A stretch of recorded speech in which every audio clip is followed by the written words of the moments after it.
Hi people who are joining us, really nice to have you here for the seminar. We're just going to wait a couple of minutes for any late joiners. We know it's lunchtime, maybe people are out grabbing their lunch as this is recording, so welcome in. We're going to have everyone on mute. It's up to you if you'd like to have your video on, and don't forget we've got the chat function as well, so if you would like to make any comments or ask any questions, please use the chat box.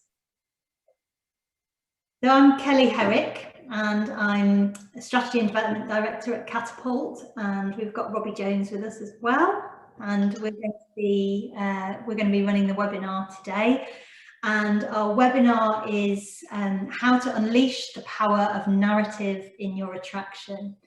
So we think we've given you a really great a powerful little webinar that's going to give you some practical help and advice around narrative, which can be seen as a little bit of a confusing, maybe slightly less detailed part of our industry and part of the design process. So we're hoping to shed some light on that for you today.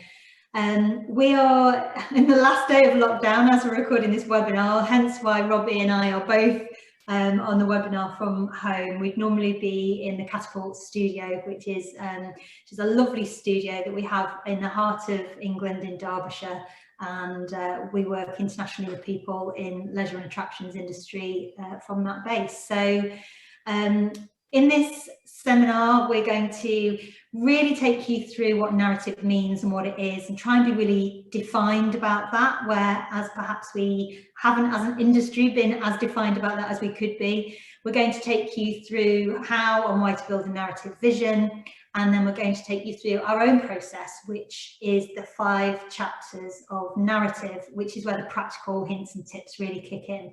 And then we'll take some questions at the end. So I'm Kelly, this is Robbie, and Robbie's going to tell you a little bit about Katapult, just to give you a good idea as to why we have the credentials to be talking to you today about narrative. So over to Robbie. Yeah, thanks, Kelly. And yeah, for those of you who don't know, we're Katapult, we're themed attraction and experience designers. Our work's enjoyed 81 themed attractions in 18 countries worldwide, and on a typical year we would see that those attractions are visited by over 50 million guests. It's slightly different this year, isn't it? But we're hoping for a strong return to those figures in 2021. We're really proud to work with some of the biggest names in the attractions industry, from operators and owners such as Merlin Entertainment, right the way through to some well-known and well-recognised brands and IPs, which I'm sure you'll know from that list. And with those clients, we've been able to create a whole heap of fantastic experiences, from large-scale family entertainment centres all the way down to smaller experiences, for example, queue lines and retail pop-ups. And we've been fortunate enough to work with them on some narrative, and it's that narrative expertise which we're going to be sharing with you today. Okay, so what is narrative? And like I said at the beginning, we can be a little bit fluffy around narrative in our industry, and at Katapult we really like to get to clear and concise and understandable practical meanings around things. It's how we like to work, is to pick things apart first before we start to create. So giving you guys an idea of what narrative is from our point of view is really important, because otherwise it's just quite a loose concept, and it's very hard for you to input narrative strategy and narrative design into your attraction or with your clients and their attractions. So our understanding of narrative is very much about your why, your purpose and your meaning as an attraction or as part of an attraction. And really what we talk about with narrative is it's your sense of who you are, over and above having a collection of activities in a space, whether that's retail, cultural heritage, theme park, water park, zoo, as well as having a collection of activities in a space. What is it that you stand for? What is it that you want to put out into the world? That really is what we understand as narrative. It's your why, your purpose, and what are you about.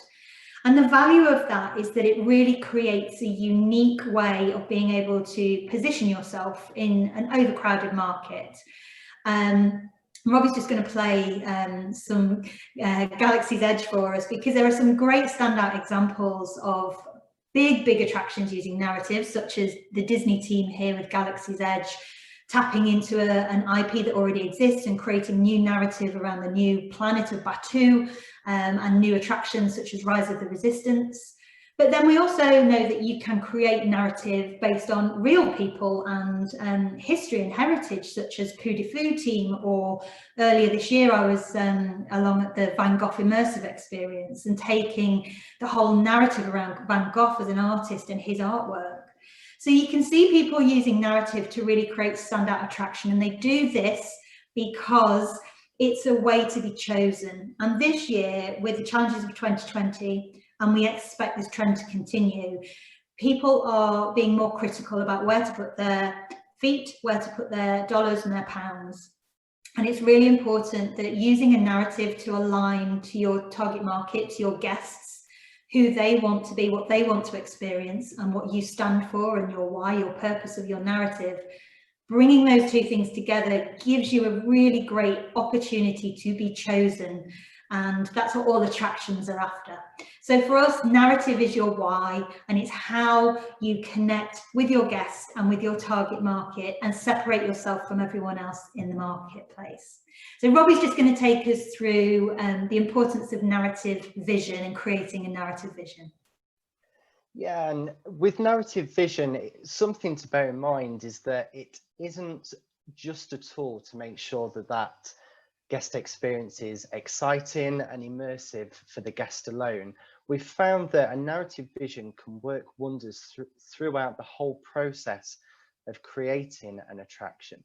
And when we think about the stages of work that we work alongside clients, when we're very much in the exploration stage, when we're talking about a new attraction or new experience, we found that the narrative vision can really help to get buy-in from stakeholders, from shareholders, maybe even to solidify and make sure you've got that outside investment coming in to make the project happen. Narrative can really help to sell what you're trying to do in order to get to where you ultimately want to be, which is to create this new attraction or this new experience. And likewise, we've seen how the vision works from both the creation and the production stage. So whether you're trying to master plan a theme park, for example, or just create an indoor experience within a shopping centre, a vision can really help to sort of, again, sell what you're trying to do and make sure there is alignment with those people that you're working with. So whether it's suppliers of ride manufacturers, maybe research companies, or designers such as ourselves, having that narrative can really help to align what you're trying to achieve and ensure that everything is cohesive and on brand. And as we go further on into the production of an attraction or a new experience, if you're just about to open, the great thing about narrative vision as well is that you can start to use it as part of your media relations. You've got a story there ready to go to the press or to your media outlets to start to drum up that excitement amongst those fans and visitors that are going to join. And probably more importantly than that, it's your team, your internal team, and the alignment that is required to make sure that this is a success. And something that we have seen is the potential gap in understanding between maybe the marketing staff of the attraction and the front of house staff. Sometimes you see a disparity between the approaches that both sets of staff take. Having a clear narrative vision helps to align, but also ensures that any sort of training that needs to be done to bring people onto the same page is going to be crucial to make sure that that guest experience is as good as it possibly can be. And as I mentioned earlier on, having a narrative vision and combining it with some sort of visuals or a video teaser can really help to sell what you're trying to do. And what you're looking at here is an example of a project that we've worked on to create a festival. and it's there, it's showing the visuals, its narrative is intertwined. If the audio was on, you'd be able to hear a lovely script over the top of it as well. But without a brick being laid, you can get a sense of what this is all about. This is your narrative vision in action and getting people on board and aligned for whenever you want to make your attraction work.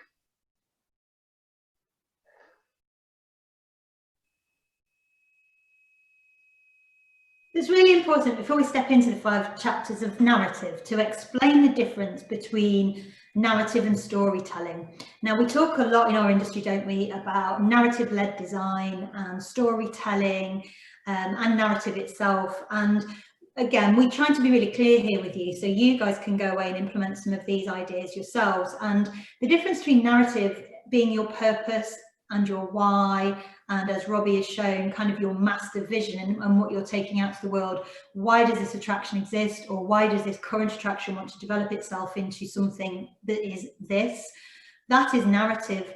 Storytelling are sort of little gems that hang off your narrative. So if you have an ongoing narrative, you can then take an individual element of that and put it into a story around a particular attraction. And going back to Disney and Galaxy's Edge, they have the whole narrative of the Star Wars story to fit into, first of all. Then they have the whole narrative that they build around Batuu, the land that Galaxy's Edge is set in, or the planet that it's set on.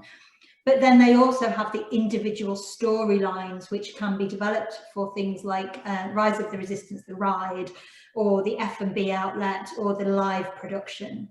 So story is very much the sort of mini adventures that sit within the chapters of in narrative.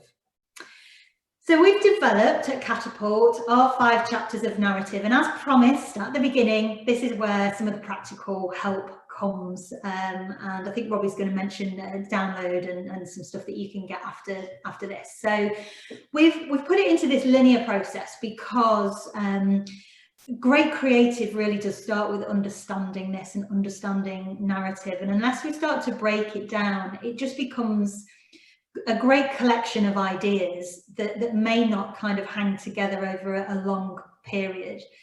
And developing narrative, whether that's for a brand new attraction or a current attraction in whichever sector you operate in, is very much about increasing community, fan base, profit turnover, saliency and relevancy over a longer term.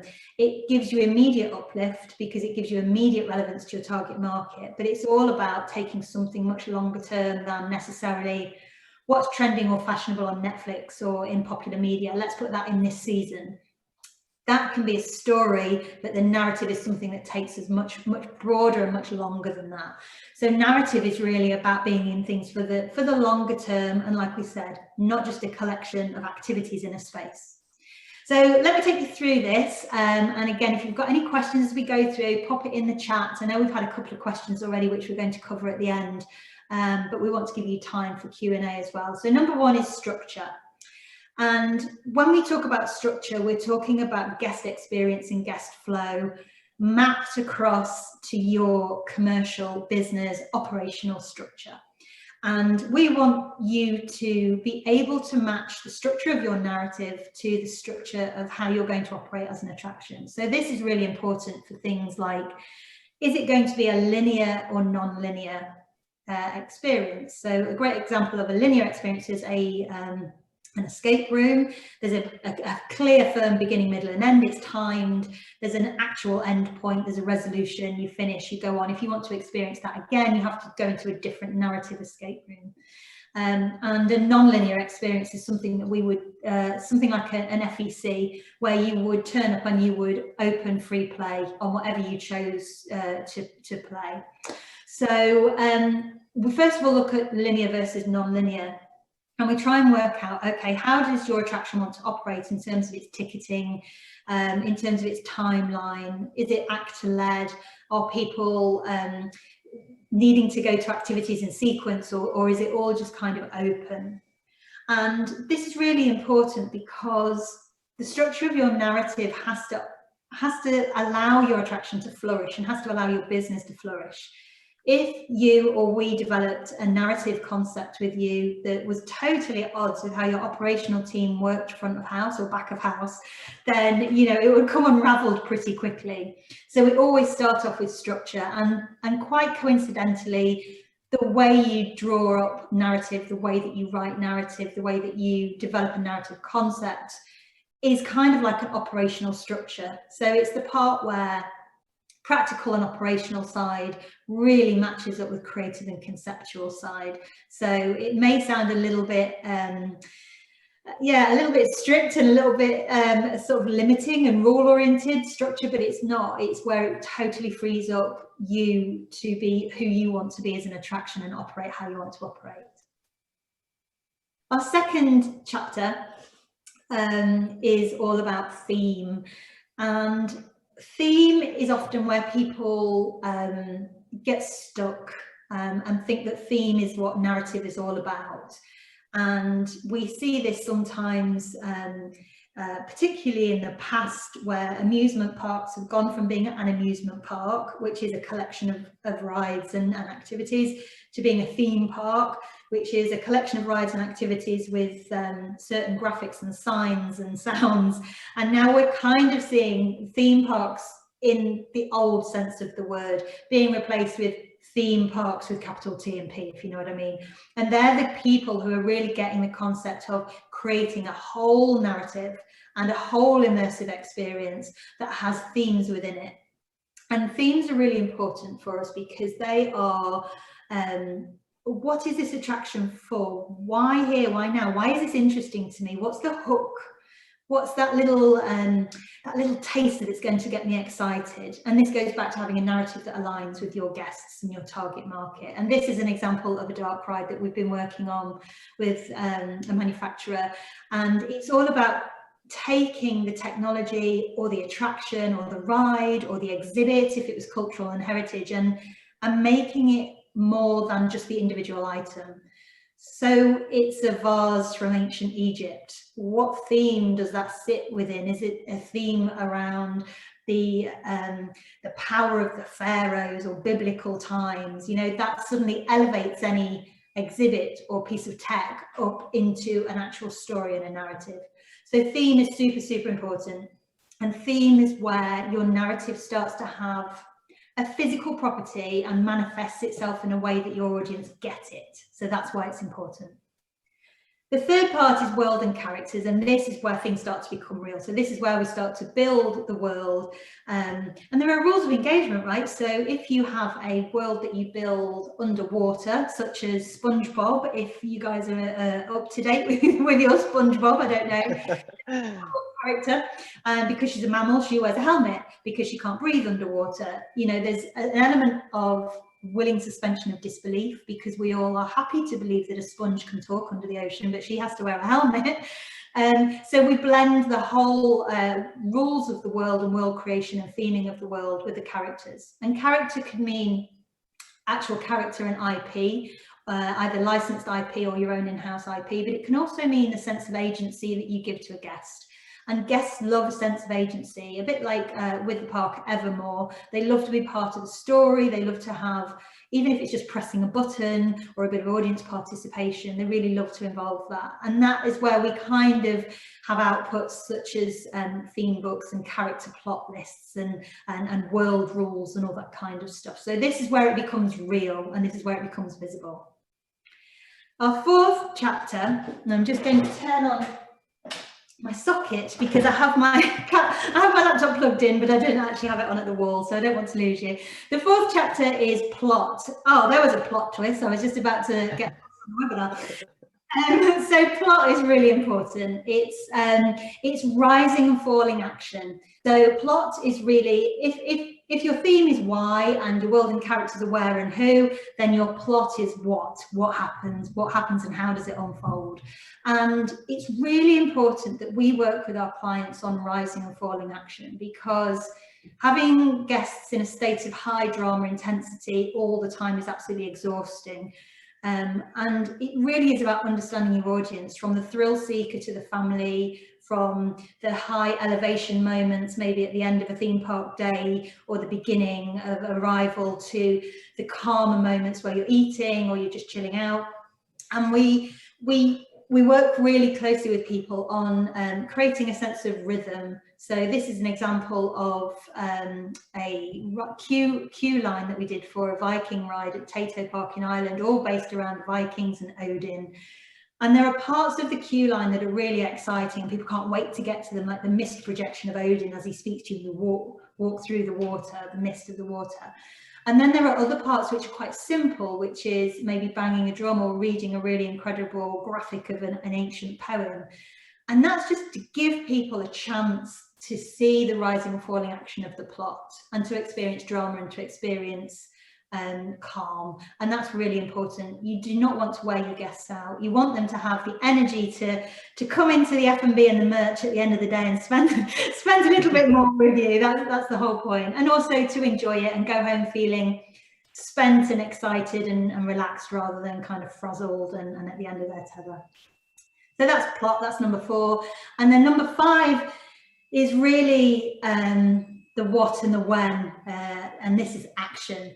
And what we do with action is we look at the emotional mapping of guests, as well as the practical what are they doing and where are they standing and for how long.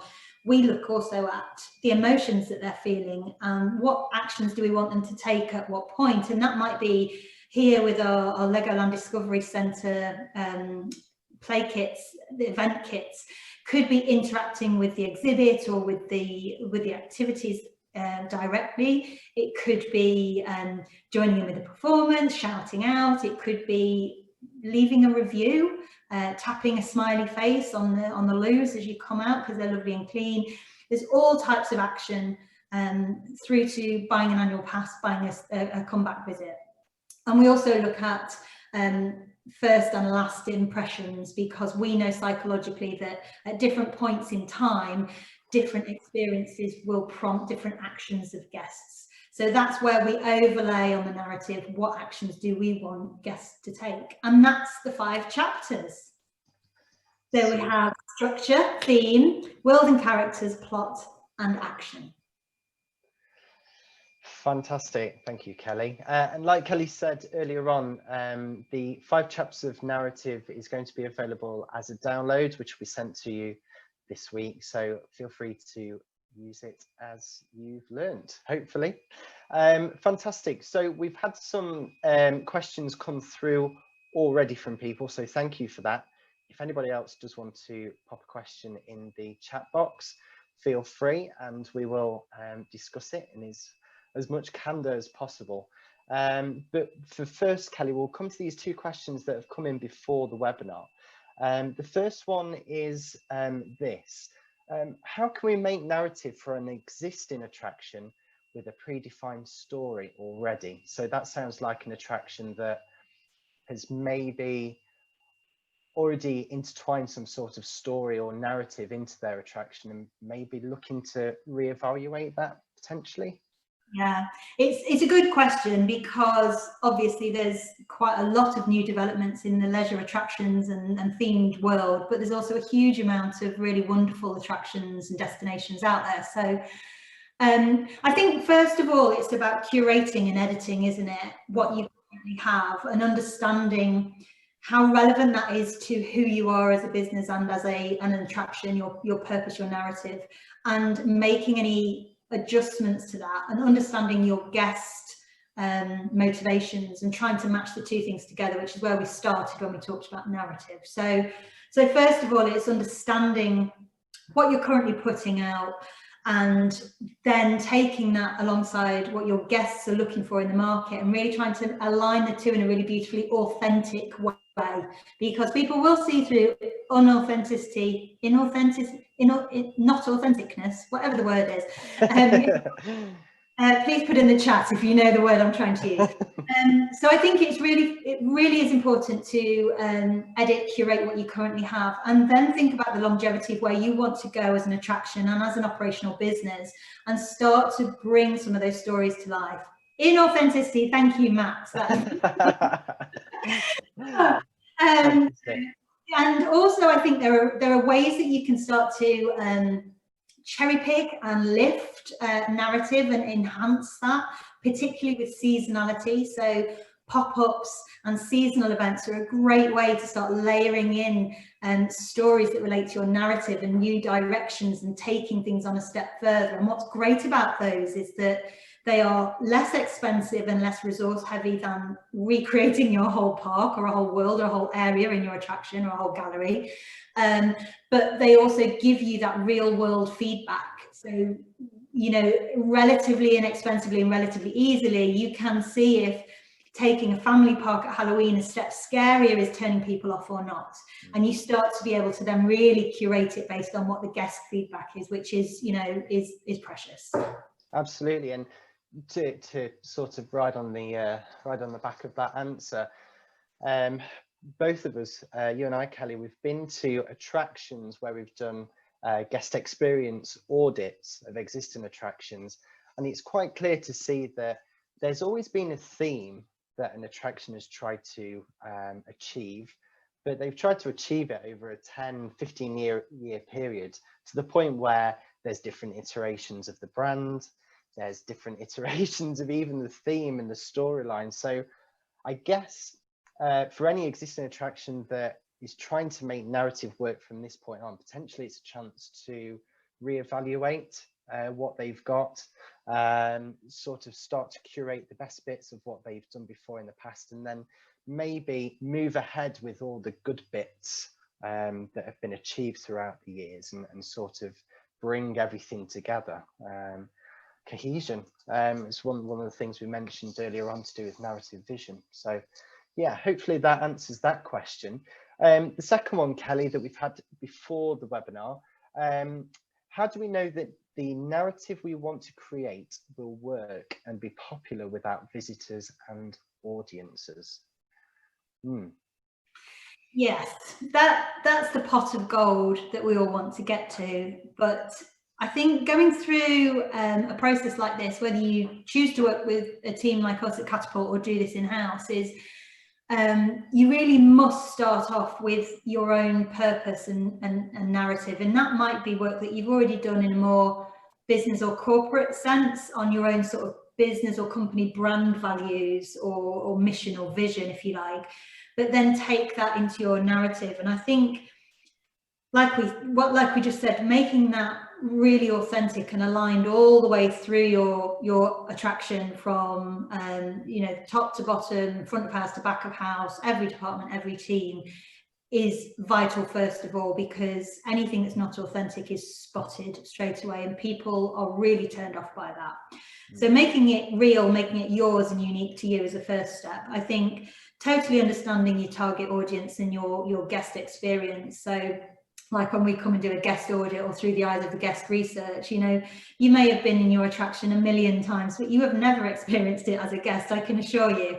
So really understanding what happens physically and emotionally as a guest goes through and around your attraction is really important, even before they get there, such as the online experience and ticketing, really understanding that. And then really understanding any real world feedback that you do get, or stats that you do have. And this could be things like the seasonal pop-ups we just talked about, which are a great way of getting that feedback. But it also could be things like your web stats and hashtags that are shared on social media, or particular attractions and photo ops that people share the most on social media, or your TripAdvisor reviews. That kind of stuff is really important, and there are so many great systems and processes and tools now in our industry where you can get so much data from your tickets and from your guest movement around an attraction. But always talk to people as well. You know, nothing quite beats speaking to people, and I think as part of your ongoing, whether it's marketing or whether it's front of house, whichever budget it sits in, make sure you've got some sort of insights and research budget in your business, in your attraction, to get that real world feedback in whatever format is good for your business. Then you have, I would say, the strongest foundations you can to know that it's going to work. But be prepared to tweak and change it. Like we said, building a narrative vision, building a narrative structure with longevity, you know, Disney are not today what they were 10 years ago, 20 years ago, 30 years ago, but that narrative has stayed with them, but they have developed and tweaked and moved, you know, from traditionally from the Mickey Disney we know to more the Star Wars IP Disney that we're starting to see emerge. So be in it for the long haul and be prepared to tweak would be my advice. Yeah, and just to pick up on what you said earlier about listening and talking to guests, something that me and Kelly were both talking about yesterday was the difference between what is a trend and what is like a fast fashion or element like that, where it's very much in the here and now, whereas the trend is very much a long-term aspect of what's happening in consumer behavior. And I think that's really important, that when you are thinking about a theme or any sort of narrative, to look past what is happening right now. A really good example of this is probably the work we've done to create the Torchlight Dark Ride experience, which you'll be able to find on our website, the project we've done with Simworks. And we came up with the concept of a psychological thriller, fully knowing that over the past 2 to 3 years, there has been a steady increase in psychological thrilling dramas and films that have made its way onto Netflix and things like that. And that's brilliant. But if we was just to create a ride because Stranger Things was the most popular thing of 2019, well, that's kind of not good enough. And, you know, you could argue that a show like Stranger Things has almost peaked to a certain level, and therefore it's not exactly valid now. And with a project that could take 18 months to 2 years to come to fruition, it's a lot of investment to go down if you're not going to get the full returns of something that's not in trends anymore or not in fashion. So I think that's really important to pick up on. Third and final question then, Kelly, from Matt, who's put a message on the chat box. He says, and I think there's a little bit of correlation with the second question here, but do you have any advice for developing proprietary IP for a theme park which speaks to guests despite having minimal prior knowledge of the theme or characters? Yeah, I would say that we always use design challenges in Katapult as design opportunities. So if we have a place with a low ceiling height or a small space, instead of going, oh gosh, it's a small ceiling, you know, we actually use that as a design opportunity to go, oh, you know, it's lovely because it's got small. So what could we do that would be, you know, lower and more immersive and more grotto-like or that kind of thing, for example. So I would say, Matt, that the opportunity there is the second half of your question, is there's perhaps little exposure or media exposure or knowledge of this proprietary IP. So make that your opportunity. It's a bit like how Secret Cinema have built their fan base and their community. So the whole idea that you are seeing something and experiencing something that's quite exclusive and almost a secret. Guests love to discover for themselves, and guests love to discover something new, to be an influencer about something that is brand new or something that is lesser seen than many of the other IPs and attractions that might be out there. So I think that that's perhaps a way to go at first. And then obviously as you develop your proprietary IP, then is the time to start looking at, okay, how could this IP manifest itself through other channels and other outlets? So as you get to a tipping point, and you will know what this is from your own business plan, where does this start to manifest itself through merchandise, perhaps through media coverage, and it may be an IP that doesn't lend itself to perhaps being an animated show or a show on Netflix, but it could be something that YouTubers talk about as part of a series. It doesn't have to be the content itself. The IP and experience can be that content. And then that's where it starts to grow legs, I guess. And that's when you start to get into the realms of being able to license that IP out. And look for alternatives as well. So if this proprietary IP is in one particular ride or attraction or place or world, where else can it pop up to lead people to it? So if you imagine a theme park with multiple zones or worlds, and this IP is in one of those, how might it pop up somewhere else to start leading people in, oh, what's that? That's interesting. And then as you do that in your own attraction, how might that pop up seasonally or as a teaser in other places, similarly to how Thorpe Park a couple of summers ago did the Love Island pop-up, and I know that's a big IP because that's on TV, but it's not necessarily character based, so you can't have the characters necessarily come along. So I think, yeah, see the constraints as an opportunity, go along this kind of challenging secret discovery, then start to step it up and plant it into other places, and look at alternative ways of getting it into being a media thing without it necessarily having its own show. I think that would be interesting. Podcasts, they're a great way at the moment as well. You know, they're really going all out. I know you're quite popular with the podcasts, Robbie. Have you got any additional thoughts for that question? Yeah, well, kind of on the flip side of the conversation there, Kelly, in respects of how much of a trend, not a fashion, a trend that we're seeing of attractions using their original IPs and really making them flourish and using them to their full potential. I think some of the attractions that we've worked on, they've got an identity already. No, it's not necessarily linked to a TV show or anything like that. It's very much their own worlds, their own character, their own narrative. But over time, they've been able to create something that, particularly with their local audience, has become something of a must-see destination. So I think never underestimating the power of original IPs is just so important. And as you spoke about with the challenges of an IP of a TV show or a toy or whatever it is, with an original IP, obviously you've got scope to do anything that you really want to do. You can write the world, you can write the characters, you can make the narrative what you want.